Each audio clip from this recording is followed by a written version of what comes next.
Bienvenue, si vous nous rejoignez maintenant, les visiteurs du soir, c'est de 22 heures jusqu'à minuit. On va maintenant parler d'extraterrestres. Alors pourquoi ? Eh bien parce que les Américains en parlent beaucoup depuis quelque temps. Il y a 2 ans, en juin 2021, un rapport du bureau du directeur du renseignement américain indiquait qu'entre 2004 et 2021, il y avait eu 144 rencontres entre des pilotes militaires et des objets non identifiés. En juillet 2022, conséquence de l'intérêt du grand public et même de certains sénateurs, le Pentagone a créé un bureau de résolution des anomalies chargé de suivre les ovnis. Le 31 mai dernier, la NASA a même tenu sa première conférence de presse pour expliquer qu'elle allait mieux documenter désormais les phénomènes anormaux inexpliqués. Et puis début juin est arrivé David Grusch, un vétéran de l'armée de l'air qui a passé 14 ans dans les renseignements américains et qui assure que les États-Unis détiennent depuis des décennies des ovnis dont ils tentent d'exploiter la technologie. Il dit en avoir les preuves, de quoi faire frémir d'excitation les ufologues du monde entier. J'ai donc réuni autour de moi 4 experts de la question. Baptiste Friskour, vous êtes, j'ai envie de dire, la star des ufologues français. Vous êtes le correspondant en France de The Debrief, le média américain qui a publié la première interview de David Grusch. Vous faites un podcast très très suivi en France sur l'actualité des ovnis intitulé UAP Check. Michael Vaillant, vous avez travaillé 15 ans au GEPAN, l'organisme officiel français chargé d'enquêter sur les ovnis, sous l'égide du CNES, le Centre national d'études spatiales. Vous êtes à présent consultant en phénomènes spatiaux non identifiés. David Elbaz, vous êtes astrophysicien au commissariat à l'énergie atomique. Vous y explorez les galaxies depuis la Terre.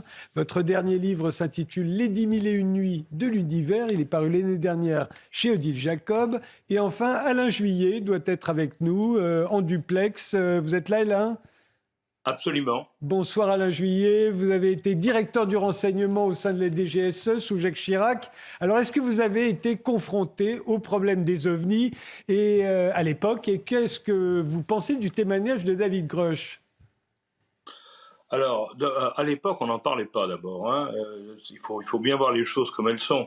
Ce qui s'est passé, c'est que depuis une quinzaine d'années, il y a une accélération de constat de ces phénomènes, et plus on arrive à avoir des mesures précises, ou assez précises en définitive, de ce que c'est, et par des différents moyens, si vous voulez, on mesure l'infrarouge, la chaleur, les ultrasons, enfin tous les moyens possibles actuels de repérage font que on sait maintenant qu'il y a, les Américains l'ont confirmé encore récemment, la directrice générale du renseignement américain l'a confirmé, il y a aujourd'hui effectivement un certain nombre de cas dans lesquels on n'a pas d'explication.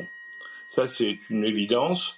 À partir de là, en France, je pense que mes collègues en parleront, parce que là, le GEPAN fait un formidable travail, la gendarmerie nationale aussi, mais les services de renseignement, ça n'a pas été leur problème jusqu'à maintenant, parce que c'est un problème de surveillance de l'espace aérien, donc c'est l'armée de l'air, et du sol, et ça, c'est la gendarmerie.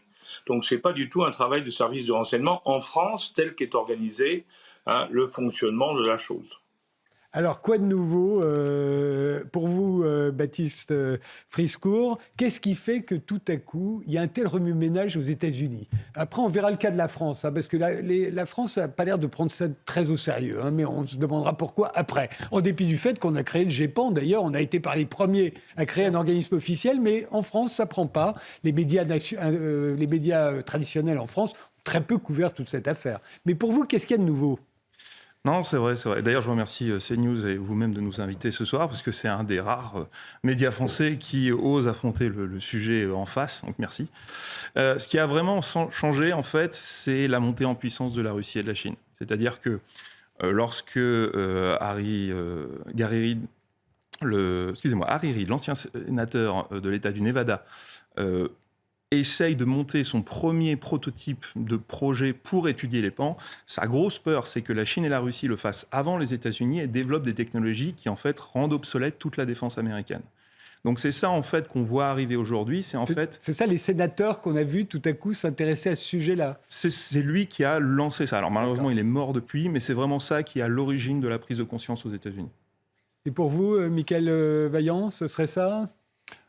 Je rejoins tout à fait Baptiste et je pense qu'en plus, si vous voulez, eu des révélations progressives. C'est-à-dire qu'on a eu quelque part des sorties médiatiques il y a quelques années avec Luis Elizondo, on a vu apparaître des vidéos et progressivement, on a vu quelque chose se déglacer quelque part et pousser, j'ai envie de dire aussi, la question auprès des politiques et du Sénat américain.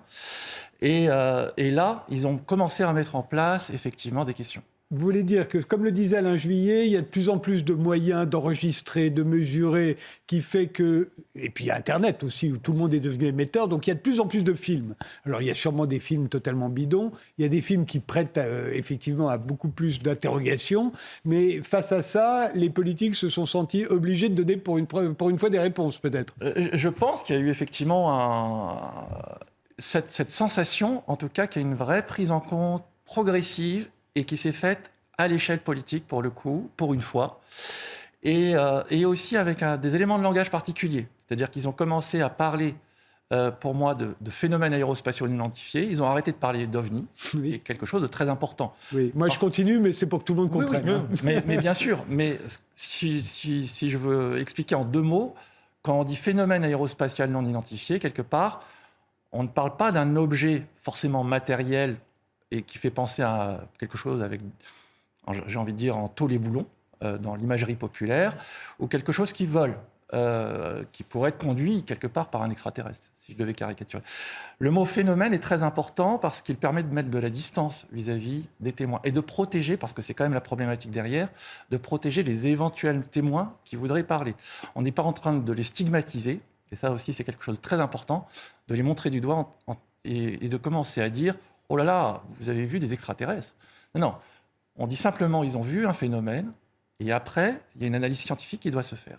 Donc là, il y a un vrai travail qui doit être engagé d'analyse, et d'analyse qui est quelque part rationnelle. C'est-à-dire qu'on n'est pas en train d'annoncer que ce sont des extraterrestres qui débarquent, on est simplement en train de dire il y a des phénomènes, et il y a des phénomènes à comprendre. David Elbaz, j'ai l'impression que pour les astrophysiciens, le monde a changé. Il y a 50 ou 60 ans, la probabilité qu'il y ait une autre vie que la nôtre était assez faible, étant donné ce que l'on savait du cosmos. Aujourd'hui, ça s'est complètement inversé. On a découvert tellement de galaxies, tellement d'exoplanètes, que la probabilité qu'il n'y ait pas d'autre vie que la nôtre est extrêmement faible. Je me trompe? Je crois que c'est le... Vous avez raison. On voit des planètes autour de toutes les étoiles qui nous entourent.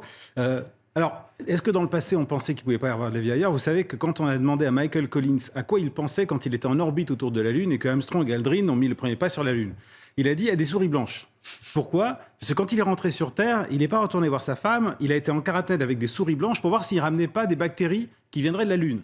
Donc on imaginait quand même cette possibilité-là. Il y a même Fred Hoyle qui pensait qu'on pouvait attraper... Les bactéries, c'est de la vie. De la vie, voilà. Il pensait même qu'on pouvait attraper des rhumes cosmiques. La panspermie, la théorie de la vie.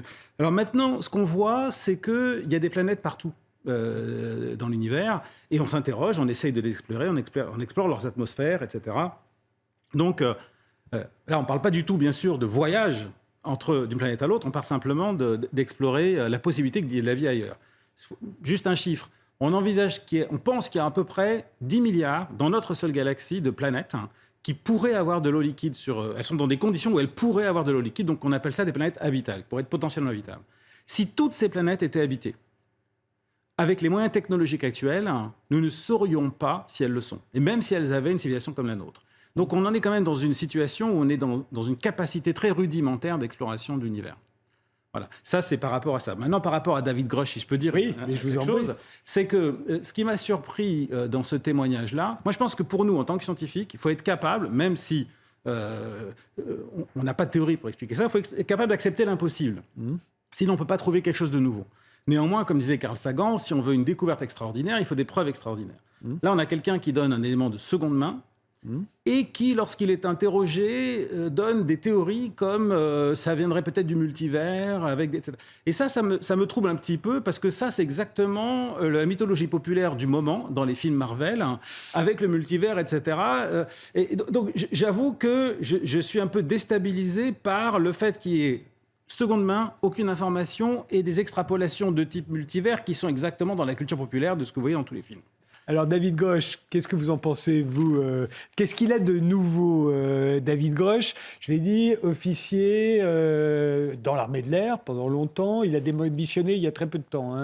Il a été pendant 14 ans dans le renseignement. Et il nous dit le gouvernement américain détient des débris de vaisseaux spatiaux depuis très très longtemps. Mais il ne dit pas qu'il en a vu. Il ne dit pas non plus qu'il sait où ça a été détenu, et où le gouvernement détiendrait ces débris de vaisseaux. Donc effectivement, ce sont des témoignages de seconde main. Il n'y a pas de preuve irréfutable, rien de nouveau. Alors, déjà, je voudrais féliciter M. Elbaz pour son résumé, parce que c'est absolument exact ce qu'il a dit. Tous les points qu'il a abordés sont exacts. Ce qui est plus intéressant pour David Grosch, en fait, c'est les informations qu'il a pu fournir. C'est-à-dire pas spécialement celles qu'il a données pendant l'interview, mais celles qui ont été publiées dans l'article du débrief. Et parmi ces informations-là, il y avait les 2 plaintes qu'il a adressées à l'inspection générale du Pentagone. Et les 2 plaintes ont été confirmées comme étant valides. Dans ces 2 plaintes, premièrement, il déclare qu'il y a un programme qui est en dehors de la surveillance du Congrès qui récupère des informations sur les PAN, ce qui est complètement illégal depuis le comité de Church, qui avait justement mis en place des nouvelles législations pour empêcher que les services de renseignement et l'armée soient hors de contrôle du Congrès américain.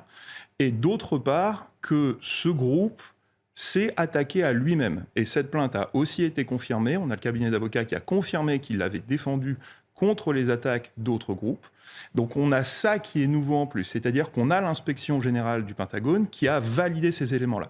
Comment est-ce qu'elle l'a validé ? En fait, elle a convoqué les témoins de premier plan qui font partie de ces programmes secrets, donc qui ne peuvent pas parler publiquement, mais qui peuvent parler à l'inspection générale. Et c'est là où elle a pu confirmer au Congrès que oui, il y avait vraiment ces éléments-là, décrits par Grosch, qui se passaient dans la réalité. Michael Valiant ? La question ?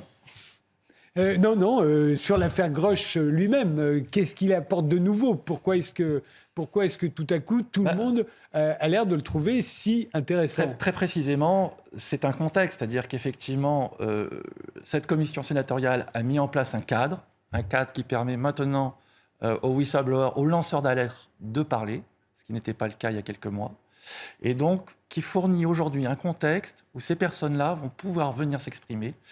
Et David Grosch est certainement le premier d'entre eux. Et il va y en avoir d'autres qui vont venir et qui vont aller certainement continuer à renforcer, je suppose, ces allégations. Donc ça va être quand même très très intéressant à suivre dans les tout petits mois qui vont venir, d'une part. Et d'autre part, effectivement, pour rebondir sur ce point que vous évoquiez à propos de David Grosch, je pense qu'il faut toujours se méfier aussi de ces témoins, et c'était le cas par exemple de témoins au GEPAN. Ils ont leur vision ou leur interprétation des faits, c'est une chose. Et ils ont, quelque part, les faits qu'ils rapportent et qu'ils ont observés. C'est autre chose. Et il faut, lorsqu'on les écoute, arriver, c'est complexe parfois, à séparer les deux. À faire en sorte qu'effectivement, un témoin, c'est aussi quelqu'un qui est faillible et qui peut se tromper dans ses analyses. Mais néanmoins, il a des choses intéressantes à raconter qu'il faut pouvoir vérifier et analyser froidement, j'ai envie de dire. Alain Juillet, un mot sur David Grosch ? Moi, d'abord, je partage ce qui a été dit, mais je voudrais préciser 2 choses quand même. Ce qui est intéressant dans ce qu'il a dit, c'est qu'il a, en définitive, il a affirmé, et ça a été confirmé, puisqu'il y a eu des plaintes, comme ça vient d'être expliqué, qui ont été acceptées. Il a donc donné des éléments en disant qu'effectivement, les Américains détenaient des morceaux, alors on ne sait pas de quelle taille, il y a des interprétations diverses, mais de ces fameux objets non identifiés. Ça, c'est un point important. Pourquoi ? Parce que derrière même l'acceptation de la plainte, le Congrès américain a levé l'interdiction de secret, ça c'est très important, sur cette affaire-là. C'est-à-dire que toute personne aux États-Unis qui est au courant, qui a été mêlée ou qui est au cœur de cette affaire, peut venir témoigner au Congrès sans risquer de se faire accuser d'avoir violé le secret de défense nationale. Donc ça veut dire que les Américains prennent ça très au sérieux. Et d'un autre côté, on comprend très bien, parce que derrière, comme ça a été dit, derrière, si on détient des morceaux, même tout petits, ça permet de travailler sur les alliages, ça permet de travailler sur beaucoup de choses, qui permet à la fois de comprendre certaines réactions de ce type d'objet, donc ça permet de comprendre ce qui se passe, Ça permettra du moins de comprendre plus ou moins ce qui se passe, mais aussi ça permet, et c'est le volet défense nationale, ça permet d'imaginer des engins faits par les hommes, enfin faits par nous, et qui puissent avoir certaines de ces caractéristiques. Donc c'est très très important. Et on comprend que ça peut être un domaine ultra secret, protégé, probablement d'ailleurs qui est un domaine qui dépend de l'Air Force, puisque l'Air Force américaine, c'est les seuls qui n'ont jamais parlé de ces problèmes-là, contrairement à la marine et contrairement aux autres. Donc c'est probablement là-dedans que ça se passe. Et ça va être très intéressant parce que dans les mois qui viennent, quoi qu'on dise et quoi qu'on fasse, un certain nombre de choses vont sortir. Alors, jusqu'à quel stade, on ne sait pas. Mais il va y avoir des choses intéressantes qui vont sortir, et on sait qu'en même temps, d'autres pays font des mêmes types de recherches, et bon, probablement, si les Américains en ont, il est probable que d'autres en ont aussi.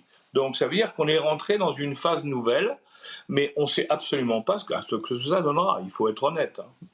Alors, Alain Juillet l'a dit, les Américains prennent ça très très au sérieux, et j'ai l'impression que les Français, pas.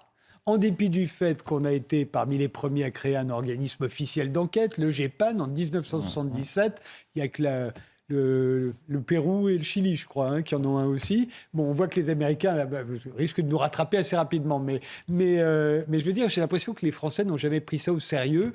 On le voit sur cette affaire, ça a été très peu repris dans la presse française. Comment l'expliquez-vous ? Alors déjà, il faut mesurer un peu. Moi, quand, pour représenter le débrief, j'ai entré en contact avec les instances, j'étais toujours bien reçu, il n'y avait aucun problème. C'est juste que ce n'était pas considéré comme une menace, donc ce n'était pas considéré comme relevant de leur responsabilité. Mais j'avais toujours une réponse qui était cordiale. Simplement, nous, nos médias sont beaucoup plus restreints sur le sujet, puisque on a eu l'épisode du Cometa. Vous voulez peut-être en parler plus en avant ? Vas-y. Donc en 99, on a un groupe d'anciens militaires, mais aussi de militaires actifs, de pilotes, qui se rencontrent, qui décident qu'il faut parler de ce sujet-là, mais dans la même optique, c'est-à-dire que c'est un problème de défense nationale. On a des objets qui pénètrent notre espace aérien, on n'arrive pas à les intercepter, et en plus, il y a un potentiel technologique. Donc il y a toutes les excuses en fait pour travailler dessus. Et donc ils vont mettre au point ce qu'on a appelé le rapport Cometa, qui s'appelle OVNI et la défense. Et la réponse de la presse va être très moqueuse, en fait, à cette époque-là. Ce rapport va par contre être traduit en anglais, qui arrivera dans les mains de Leslie Kean et qui va ensuite lancer toute la partie du New York Times, puisque c'est en partir de ce rapport Cometa qu'elle va publier son premier livre UFOs and Generals.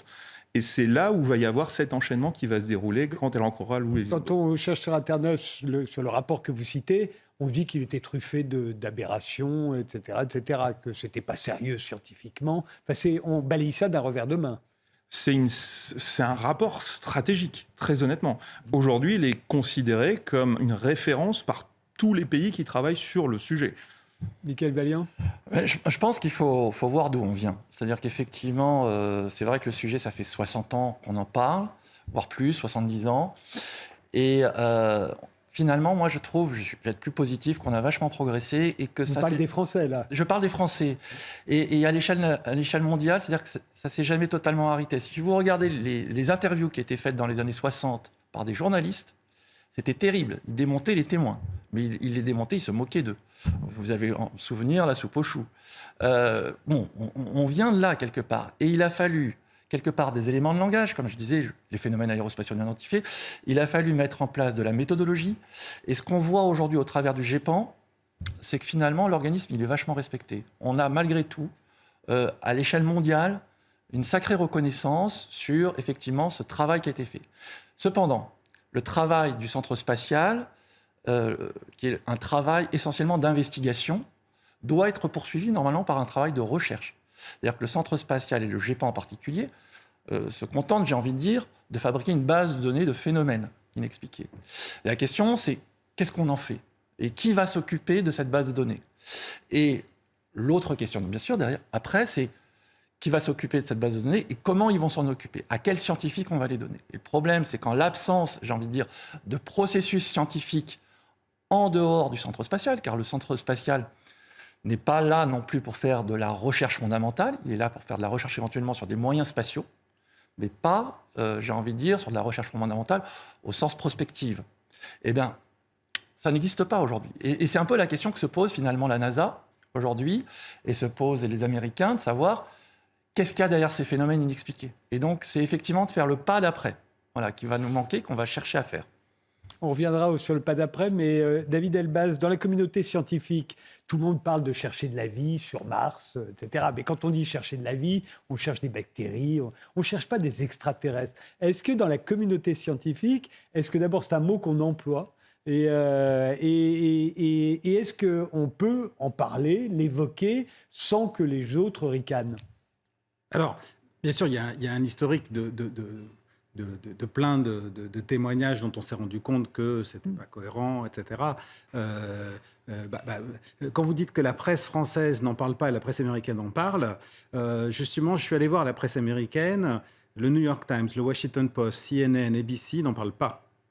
Et il y a un blog d'un journaliste du New York Times qui explique pourquoi ça n'est pas passé, parce que c'est un témoignage de seconde main. Oui. Ça ne veut pas dire que ça n'existe pas. Alors maintenant, la question que vous me posez, c'est comment on s'est perçu. Il faut savoir que tous les jours, dans notre domaine, sortent des explications qui vont paraître complètement abracadabrants aux gens. On cherche de l'antigravité, on cherche des particules de matière qu'on n'avait jamais vues, on parle d'autres dimensions. Tout ça, ça existe. Pourquoi on n'en parle pas dans le public? C'est parce que tant que ça n'a pas été validé par une preuve, alors ça ne sort pas. Donc les gens ont un esprit ouvert. Bien sûr, ils vont avoir peut-être... on ne va pas acheter comme ça l'idée qu'il y a des extraterrestres qui viennent nous visiter parce qu'on ne connaît pas la technologie. Et peut-être, c'est pas parce que sur 1400 témoignages, il y en a 1399 qui se révèlent être faux, qu'il faut rejeter le dernier qui peut-être nous prouvera qu'il y a des extraterrestres qui sont là. Je pense qu'il faut garder l'esprit ouvert et c'est fondamental pour un scientifique parce que la plupart des découvertes ont été faites par sérendipité, par hasard, en acceptant que l'impossible soit possible. Donc, accepter que l'impossible soit possible, je pense que c'est très bon pour un scientifique. Ce qui est plus délicat, c'est les arguments d'autorité. Et ça, je voudrais juste dire ça par rapport à ce qui se passe ici pour David Grusch, c'est que pour moi, l'interview qui a été faite par Leslie Kean, la journaliste, elle dit « Je crois cette personne parce qu'il n'a pas de raison de dire quelque chose de faux et que c'était quelqu'un du Pentagone, etc. » Ça, c'est un argument d'autorité. Et ça, c'est un des 4 éléments dont Gaston Bachelard parle quand il dit que quand on veut être un scientifique, il faut éviter. Il faut éviter, d'accord ? Et ça me titille. Je n'ai rien à dire sur tous les phénomènes qu'on ne comprend pas. Je ne travaille pas dessus, donc et j'adorerais voir un extraterrestre, discuter avec lui, je rêve de ça. Par contre, l'argument d'autorité, ça, même en journalisme, je pense que vous serez d'accord avec moi, ça ne passe pas. Voilà. Baptiste Friskour, vous avez la tête dedans toute la journée. Vous parlez en plus un anglais impeccable. Vous traduisez en permanence ce qui se passe là-bas. Vous regardez toutes les vidéos qui sortent et il en sort constamment. Est-ce que vous avez l'impression que vous en avez déjà vu des extraterrestres? Est-ce que vous êtes persuadé d'avoir vu, parmi toutes ces vidéos, il y en a certaines qu'on prend plus au sérieux que les autres, est-ce que vous avez l'impression que vous en avez vu là? Qui puissent être des objets extraterrestres? Absolument. Non, je n'en ai pas vu. Non. Parce qu'à chaque fois, je pourrais expliquer ça par une plateforme militaire, par exemple, extrêmement performante, qui soit gardée secrète. Donc vous n'êtes pas sûr à 100%? Ah, moi, non. Du tout? Ah non, personnellement, moi, non. Ouais. Oui. Et moi, il y a une question que je me pose toujours, c'est que je me dis, s'ils sont là, comme beaucoup le pensent, et s'ils sont même là depuis un certain temps, ça veut dire qu'ils ont une très grande technologie. Je ne comprends pas pourquoi ils ne se montrent pas, pourquoi ils continueraient de se cacher. Ils n'ont aucun intérêt à se cacher, on ne peut pas leur faire peur, ils sont plus forts que nous. Pourquoi se cacheraient-ils? Alors, c'est une question que vous vous posez, vous les... À partir du moment où on commence à travailler sur le sujet, oui, on se pose la question. C'est-à-dire que quand on commence à voir la masse de rapports et que même dans le système du GEPAN, qui est très restrictif, on a quand même 3% de cas qui sont très anormaux et très validés, on se pose la question, qu'est-ce qu'il y a derrière ces cas anormaux et validés? Par contre, ça pose le problème de l'intention. Et là, il faut faire très attention. M. Elbaz pourra me confirmer, on a un énorme biais humain, c'est-à-dire qu'on pense par nous-mêmes. Donc on a toujours tendance à transférer une intention humaine sur quelque chose qui est inconnu. Y compris les animaux. On transfère des émotions sur les animaux. Donc là, il faut prendre de très grosses précautions. Il y a à ma connaissance que 2 études qui ont vraiment travaillé dessus, celle de Michael Vaillant et celle de la Scientific Coalition for UAP Studies, où ils ont spécifiquement regardé quels étaient les taux d'apparition de ces objets reportés par les témoins par rapport aux conditions de terrain. Donc, peut-être passer la parole pour la peine. Certainement. Après, je ne sais pas si ça va complètement répondre à votre question. Je pense que vous allez rester sur votre faim, mais on peut essayer. Très simplement, j'ai participé à une étude qui cherchait justement plutôt, j'ai envie de dire, à essayer de comprendre si on pouvait trouver des signaux cachés dans les données. C'est-à-dire, est-ce que finalement, sans se poser de la question sur vraiment les intentions, plutôt de savoir s'il pouvait y avoir des corrélations finalement environnementales. Alors pourquoi? La question est très simple. Parce que quand vous observez un phénomène dans l'environnement, globalement, soit il vient de l'environnement local, il est ce que j'appelle endogène, il a été créé par quelque chose autour de vous, soit il vient de l'extérieur et il vient dans votre environnement local parce qu'il y a une ressource qui va l'intéresser peut-être. Ce phénomène, par exemple, si un drone militaire il vient surveiller quelque chose, si vous voulez aller en Thaïlande, c'est peut-être parce qu'il y a des vacances, il y a des plages sympathiques, avec du soleil et de la mer, etc. Mais ça peut être aussi un phénomène transitoire, c'est-à-dire qu'il ne fait que passer par là et il n'a rien à dire avec l'environnement. Mais en tout cas, il peut y avoir beaucoup de choses à dire et en relation avec votre environnement local. Et c'était la question qu'on s'est posée dans une étude, à savoir, on a regardé sur un territoire la répartition des phénomènes, et regarder effectivement s'il y avait des relations. Et des relations avec les risques environnementaux, ce qu'on appelle les risques environnementaux. Alors ça, c'est une ancienne histoire parce que historiquement, on a vu qu'il y avait beaucoup de cas qui semblaient se passer autour des centrales nucléaires ou des sites nucléaires. Est-ce que c'est vrai? Est-ce que c'est faux? Est-ce qu'il y a une intention qui est là? On ne sait pas. Et on a introduit aussi des variables que j'appelle environnementales pour essayer, j'ai envie de dire, de faire en sorte que le modèle ne soit pas biaisé. Alors on a introduit la densité de population parce que là où vous avez des observateurs, vous avez des cas. Si vous n'avez pas d'observateurs, vous n'avez pas de cas. Donc il fallait comprendre si effectivement, à un moment donné, il y avait des observations indépendamment, quelque part, de cette population qui était là, j'ai envie de dire de façon statistiquement supérieure à cette densité de population. Et on a introduit des forêts, on a introduit les zones d'eau, etc. On a introduit 6, 7, 8 couches environnementales dans ce modèle pour essayer de comprendre si on avait pu louper quelque chose sur le plan scientifique. Et alors, réponse? Il y a bien, semble-t-il, une relation avec les sites nucléaires, notamment, mais aussi les sites pollués, ce qui était assez intéressant, c'est-à-dire avec des lieux où l'environnement, semble-t-il, présente des risques pour l'homme. Voilà. Et la question, c'est qu'est-ce que ça peut vouloir dire? Qu'est-ce qu'on peut bâtir dessus? Donc, ça peut juste servir pour nous à fabriquer de nouvelles hypothèses de réflexion, de pistes de réflexion. Ça va être le rappel des titres, Isabelle Piboulot. On revient ensuite encore un moment sur les extraterrestres et puis on passera à Didier Nourisson, l'auteur de L'Amérique en bouteille, comment Coca-Cola a colonisé le monde. Mais d'abord, le rappel des titres. Un dernier mot donc sur... alors, on va les appeler encore une fois les ovnis. Par commodité, mais Alain Juillet disait tout à l'heure, il va se passer des choses, il va y avoir des révélations. Vous attendez quoi, vous, Baptiste? Alors là, d'ici très peu de temps, dans les semaines à venir, on va avoir les premières auditions publiques au niveau du Sénat et de la Chambre des représentants. C'est 2 instances différentes, donc ils peuvent tous les 2 faire des auditions. Et ensuite, on va avoir en fait le déballage. C'est-à-dire que Grush était un peu le premier lanceur d'alerte qui permettrait de connecter tous les points du problème en même temps. Et ce qu'on va voir arriver, c'est d'autres lanceurs d'alerte qui vont d'abord témoigner au Congrès, puis témoigner devant des auditions publiques et donner des éléments d'information en plus. Michael Valiant? Évidemment, je pense qu'on va attendre des éléments objectifs de preuve de toutes ces annonces, c'est-à-dire qu'effectivement, pas simplement des rapports d'observation indirecte, mais véritablement des pièces, d'une part.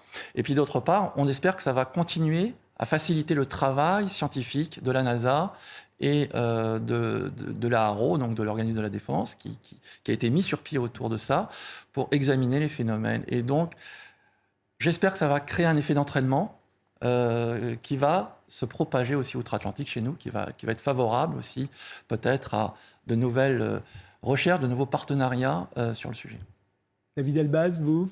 Moi, je trouve ça assez intéressant parce que là, on a une prédiction qui est très claire. C'est ce qu'on aime en physique, on fait une prédiction. Donc là, on sait que dans les semaines qui viennent, puisqu'il y a une loi qui a été votée qui fait que les lanceurs d'alerte seront protégés, tous ceux qui seront des premières mains peuvent parler, il n'y a plus aucune raison de ne pas parler.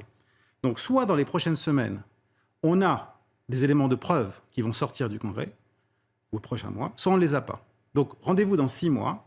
Si on les a, c'est extraordinaire, on fait la fête. Si on ne les a pas, je propose qu'on continue de parler du James Webb qui est en train d'explorer les atmosphères d'exoplanètes, de Euclide qui vient d'être lancé au mois de juillet dernier, et de tout ce qu'on est en train de faire en astrophysique. Je rêve de rencontrer des extraterrestres, mais là, on a une prédiction très claire. Dans 6 mois, je pense qu'on pourra définitivement clore le cas David Grush, pas nécessairement les autres, avec ce qu'on vient d'entendre. Je pense qu'on est tous d'accord. D'accord avec David Elbaz? Je ne suis pas sûr que ce soit tout à fait fini pour David Grush. À un moment donné, il faut savoir mouiller la chemise. Non, mais je veux dire, je ne suis pas à la place de David Grush, je suis mal placé pour dire qu'il est terminé dans 6 mois. Non, mais... Je pense que ça va être plus complexe. C'est-à-dire qu'effectivement, ça va mettre du temps et que ça va se faire progressivement à la fois sur le plan scientifique et à la fois sur le plan probablement des, entre guillemets, révélations, en tout cas des informations qui vont sortir au fur et à mesure. Et Alain Juillet, on l'a perdu, c'est ça? Ah non, il est là. Alain Juillet, vous disiez tout à l'heure, dans les semaines, dans les mois qui viennent, il va se passer des tas de choses. Alors vous allez être attentif à qui et à quoi? Moi, je vais être très attentif à ce qui se passe au Congrès, parce qu'il ne faut pas oublier qu'il y a quand même quelques mois, la directrice du renseignement américain, Madame Payne, April Payne, a précisé qu'elle avait fait une enquête avec tous les services de renseignement américains et qu'elle avait découvert qu'un certain nombre de cas étaient inexplicables. Et donc, il y avait effectivement quelque chose. Elle ne savait pas quoi, mais il y avait quelque chose. Et il est évident que si, avec cette levée du secret, le Congrès récupère un certain nombre d'informations montrant qu'il existe des éléments d'engins particuliers qu'on ne connaît pas, évidemment, ça ouvrira sur la suite. Moi, je ne suis pas là en train de dire qu'on va découvrir les extraterrestres dans les 6 mois. Ce que je suis en train de dire, c'est que progressivement est en train de se construire une réalité que l'on doit connaître, qu'on doit reconnaître, et qui nous échappe totalement et sur laquelle on voudrait bien dans le futur comprendre de quoi elle est faite. Après, on verra. Baptiste Frescourt, profitez-en parce que l'historien Didier Nourisson, pour l'instant, on a du mal à le joindre. Alors donc un élément d'information qui peut être très intéressant, c'est que si votre public va voir la conférence de la NASA qui s'est produite il y a 1 mois, où justement l'ARO, le groupe de recherche du Pentagone, était invité à présenter ses recherches, on a eu le docteur Kirkpatrick, qui est son directeur, qui a présenté une image de pan authentifiée où il décrit une sphère métallique dont le mode de propulsion n'est pas identifiable, qui est anormal et qui n'est pas un défaut du capteur. Et donc on a cette vidéo qui est authentifiée, parfaitement légitime, validée par l'ARO et en même temps par la NASA, puisque ça se passait à l'intérieur de la présentation du groupe de la NASA. On téléphone, excusez-moi. Pardonnez-moi. Donc c'est un point qui peut être assez important, c'est-à-dire qu'on a beaucoup de groupes qui sont en train de se mettre en place, non seulement aux États-Unis, mais dans les autres pays aussi. On a une académie de sciences en Russie qui vient de se mettre en place. On a l'armée chinoise qui, depuis 2019, a déclaré avoir son propre groupe militaire de recherche sur les objets et de faire un peu ce que Michael a voulu faire, c'est-à-dire de faire une carte du pays pour prévoir les déplacements de ces objets à l'intérieur de son ciel aérien et pouvoir les intercepter. Donc, la scène bouge énormément, d'autant plus qu'il y a eu les auditions aussi du Sénat brésilien sur le sujet, où les experts américains sont venus témoigner de ce qu'ils avaient vu. En France, pas d'audition, pas de ça. J'ai posé la question au ministère de la Défense, je n'ai pas encore eu de retour, et à ma connaissance, ça n'a jamais été posé comme question officielle depuis 1954. Pourquoi 54 ? C'est dès 51, en fait, la France a demandé à son armée de l'air d'avoir un groupe de recherche sur les ovnis. Ils ont exécuté l'ordre, c'est monté en puissance jusqu'en 54 et ça a continué depuis lors. D'accord. Michael Vaillant ? Non, oui, toujours pas de questions. Non, mais très bien. Non, moi, je pense qu'effectivement, ça va continuer à monter en puissance progressivement. Ce qui est très intéressant, c'est que les moyens scientifiques, précisément, jusqu'à présent, on les avait braqués vers l'espace profond. C'est-à-dire qu'on était en train de rechercher de la vie, entre guillemets, soit intelligente, en tout cas, plus modestement, de la vie tout court, voir s'il pouvait y avoir des conditions qui permettaient la vie. on en a parlé. Aujourd'hui, finalement, on se dit, c'est peut-être trop compliqué tout ça. Peut-être qu'il y a une forme d'intelligence autour de la Terre. Et donc, il y a des moyens avec Galiléo, vous en avez peut-être entendu parler, un programme d'observation à base de caméras qui est en train de se mettre en place. Mais ce n'est pas le seul. Il y a un certain nombre de programmes d'observation qui sont en train de se mettre en place pour mailler, j'ai envie de dire, l'environnement terrestre et observer si, effectivement, on ne verrait pas à ce moment-là des choses tout simplement autour de la Terre en train de se passer. Parce que ce qui est très important ici pour un scientifique, c'est de pouvoir maîtriser, j'ai envie de dire, les conditions de capture de ces informations. Et si on ne les maîtrise pas, par exemple, vous prenez une photo d'un ovni ou d'un extraterrestre qui atterrit dans votre jardin, vous le mettez sur Internet, pas sûr que ça fasse bouger les choses. Voilà. Donc il faut à ce moment-là, ce qui est intéressant, ce qui est en train de se passer, c'est que plein de scientifiques sont en train de commencer à travailler de concert vraiment sur des programmes directs d'observation dans l'environnement terrestre. Et ça, c'est très très nouveau ici. Vous êtes au courant de ça, David Elbaz ? Non, mais parce que, bon, vous savez, on est spécialisé dans... Ouais. Non, mais parmi les scientifiques... Non, mais c'est certainement vrai. La seule chose, c'est qu'il y a deux choses à distinguer. Je pense que là, quand on parle du cas spécifique, maintenant, là, de ce témoignage du 3 juin dernier de David Grusch, il parle de ce qu'on appelle du reverse engineering. Ça veut dire quoi ? Ça veut dire qu'on dispose d'un matériau extraterrestre avec une technologie sophistiquée, qu'on l'analyse pour pouvoir faire avancer la technologie de chez nous. On ne parle pas là d'avoir vu un phénomène dans le ciel qu'on ne comprend pas et qui pourrait être éventuellement... etc. Ce témoignage-là, c'est celui-là qui est de seconde main et qui a déjà eu lieu par une autre personne en 2017, qui a été présenté au Congrès. Et c'était il y a 6 ans, on n'en a pas entendu parler depuis. C'est ça qui, pour moi, qui ne suis pas du tout expert du domaine, comme les deux autres invités, me titille un petit peu, voyez-vous, parce que c'est vraiment là, on a une technologie qu'on cache, on ne l'utilise pas non plus, parce qu'on n'a pas vu des super avions qui sortaient, quoi que ce soit. Et voilà, donc c'est deux choses différentes. Des témoignages alors, vous parliez d'extraterrestres qui ne nous parleraient pas, on parle d'hypothèse du zoo. Imaginez que vous soyez un extraterrestre assez intelligent, vous regardez la Terre, voyez ce qui se passe. Est-ce que vous-même, vous auriez envie de tout de suite entrer en communication ou vous les observez un petit peu avant ? Bon, je sais pas. Au bout d'un moment, ils ont l'air de nous observer depuis longtemps, d'après ce que nous dit, y compris David Grusch, qui nous dit que ça fait une éternité qu'on a ramassé des objets. Alors, je vais faire une petite précision, parce que pour les gens qui ont vu Star Wars, par exemple, lorsque le héros de Star Wars quitte la planète et revient, tous les gens de la planète sont morts depuis des millénaires. Parce qu'avec la théorie de la relativité d'Einstein, lorsque vous voyagez dans l'espace à des vitesses comme ça, quand vous revenez, il s'est passé pour vous 1 an et pour eux des millénaires. Donc, un extraterrestre qui viendrait nous rendre visite samedi moins 200 avant Jésus-Christ, lorsqu'il revient pour lui 24 heures plus tard, on est aujourd'hui. Donc, il faut quand même qu'il se débrouille bien pour arriver... voilà. Oui, tout ça pose énormément de questions, effectivement. Et ça veut dire aussi, dernier point, il y a un article du Guardian qui dit que les extraterrestres ont quand même beaucoup de mal à se garer. Comment se fait-il qu'ils soient si mauvais à se garer ? Parce que pour que vous ayez des accidents de vaisseaux extraterrestres dont vous récupérez les morceaux, sur l'autoroute, la probabilité que vous ayez un accident, elle est quand même assez faible et qu'il y ait des morts. Donc ça veut dire qu'il faut qu'il y ait beaucoup de circulation. Et donc, pour un accident, ça veut dire que vous avez des milliers d'ovnis qui sont là. Voilà. Donc, statistiquement, c'est intéressant à prendre en compte. Ce n'est pas une preuve de rien, c'est juste que si vous supposez qu'il y a du reverse engineering de vaisseaux extraterrestres sur Terre, ça change quand même beaucoup la donne, ce que dit David Grusch. C'est une hypothèse qui est utilisée depuis assez longtemps d'ailleurs. Beaucoup pensent qu'en matière d'énergie, de métaux utilisés pour les vaisseaux de combat militaires notamment, on se serait inspiré de technologies extraterrestres. Alors, M. Elbaz sera plus adapté que moi pour répondre à cette question, mais de mon point de vue, c'est complètement faux, puisqu'on a la progression linéaire de la technologie. C'est-à-dire que de temps en temps, on fait des percées technologiques, évidemment, mais on n'a pas de rupture fondamentale de ce qu'on arrive à faire. C'est des progrès. On utilise toujours des avions. Oui. Et nos progrès sont explicables. Il n'y a pas eu un moment pour moi, ça marche pas. Technologique. C'est ça. Donc là-dessus, c'est pas vraiment un débat. C'est plus, on entrerait plus dans la théorie du complot où on cache des progrès technologiques. Ce serait pas vraiment réalisé de mon point de vue. Alain Juillet, là-dessus.